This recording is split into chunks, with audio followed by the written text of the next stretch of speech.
सभी देशवासियों को मेरा नमस्कार। मैं Chandrakant Sharma, taxi maxi transport association Haridwar से उपाध्यक्ष। भाइयों, जैसे कि आप सभी जानते ही हैं कि विश्व भर में कोविड-19 का प्रकोप अभी नहीं रुका है, जिसमें हमारा भारत भी अछूता नहीं है। यहाँ पर भी कोविड-19 का प्रकोप अभी रुकने में नहीं आ रहा है, जिसके अंतर्गत जो हमारे प्रधानमंत्री महोदय जी ने लॉकडाउन का नियम रखा हुआ है, मुझे लगता है वो भी कुछ समय और बढ़ाना चाहिए और पड़ेगा, क्योंकि अगर हम इसे नहीं बढ़ाते हैं तो यह कोविड-19 का प्रकोप और बहुत ज़्यादा हो सकता है।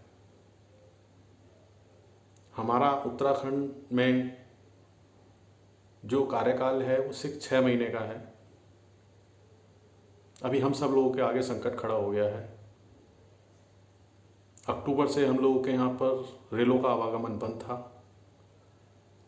मार्च में शुरू ही हुआ था कि मार्च से कोविड-19 का आना हो गया, जिसके चलते लॉकडाउन 22 मार्च से स्टार्ट हो गया था, जो अभी 3 मई तक घोषित है।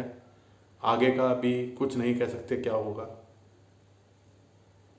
हमारा जो व्यापार है टैक्सी मैक्सी का, यात्रियों को चारधाम कराना और जो भी टूरिस्ट प्लेसेस हैं हमारे उत्तराखंड में वहाँ पर घुमाना, वही एक हमारा मुख्य व्यवसाय है, जो कि बिना यात्री के आए हम लोग नहीं चला सकते। हमारे वाहन सभी अक्टूबर नवंबर से यथावत खड़े हैं एक ही स्थान पर। हम उन्हें ऑपरेट नहीं कर सकते, क्योंकि ये प्रकोप ऐसा है कि दूरी नहीं बनेगी तो ये फैल सकता है। इसके मद्देनज़र हमें अपने वाहनों को यथावत खड़ा करना पड़ रहा है। एक वाहन चलने से लगभग 20 से 25 परिवारों में भोजन बनता है। अब वो एक वाहन नहीं चल पा रहा है। एक वाहन से एक पेट्रोल पंप, एक ड्राइवर, एक रेस्टोरेंट, एक होटल, एक मिस्त्री, सबके परिवार का पालन पोषण होता है, मगर नहीं हो पा रहा है। तो मैं सरकार से ये गुजारिश करूंगा, प्रदेश सरकार है, केंद्र सरकार है, कि हमें कुछ राहत कोष दिया जाए, जिससे कि हम इस व्यापार को आगे आने वाले समय में कुछ चला पाएँ। अगर सरकार हमारी इस समय कोई मदद नहीं करती है तो मुझे नहीं लगता कि हम कुछ कर पाएंगे। हम सिर्फ यही कर पाएंगे कि जो भी फाइनेंसर है, जो भी बैंक है या जो भी परिवहन कार्यालय हैं, सभी अपने वाहन वहाँ खड़े कर दें और हम लोग भी मजदूरी पर आ जाए।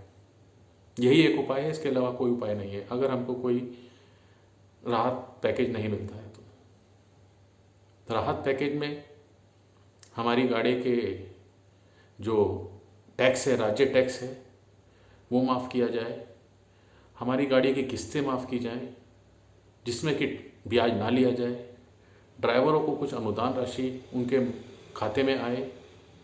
जब तक ये लॉकडाउन ख़त्म नहीं होता है तब तक इंश्योरेंस की अवधि बढ़ाई जाए।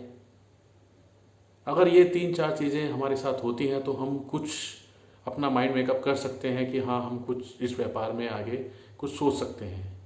अभी तो हमें यही सोचना है कि हम, अगर सरकार ने हमें नहीं दिया तो हम क्या करेंगे, कहाँ से लाएंगे, कहाँ से घर चलाएंगे।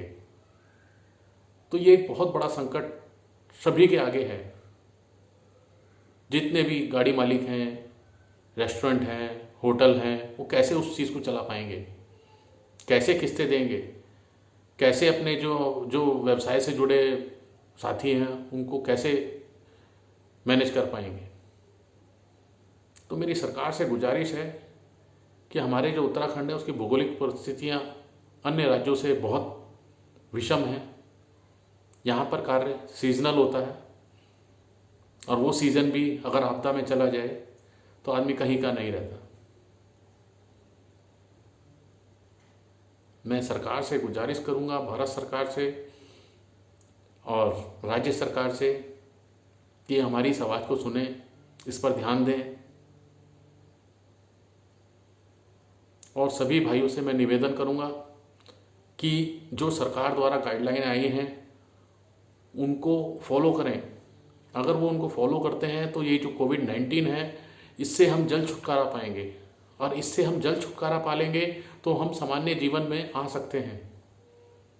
अन्यथा हमें ये नहीं पता कि ये कब तक हम लॉकडाउन में ही रहना पड़ेगा। जब तक हमारे पूरे भारत का जो ग्राफ है कोविड-19 का वो माइनस में आना शुरू होगा, तभी हमें लगता है कि हम लॉकडाउन से बाहर आ सकते हैं, अन्यथा हम लॉकडाउन से बाहर नहीं आ सकते। सरकार भी मजबूर है, सरकार भी कुछ नहीं कर सकते इसमें। सरकार को हम सबको बचाना है। सरकार तभी हमें बचा पाएगी जब हम इसको ध्यान देंगे, सरकार की बातों का ध्यान देंगे। इस समय सभी मैं देशवासियों से निवेदन करूंगा, शासन, प्रशासन, स्वास्थ्यकर्मी, सफाई कर्मी उनका सहयोग करें ताकि हम जो ये कोविड-19 है इससे मुक्त हो पाएं। सभी भाइयों को मेरा नमस्कार। जय हिंद।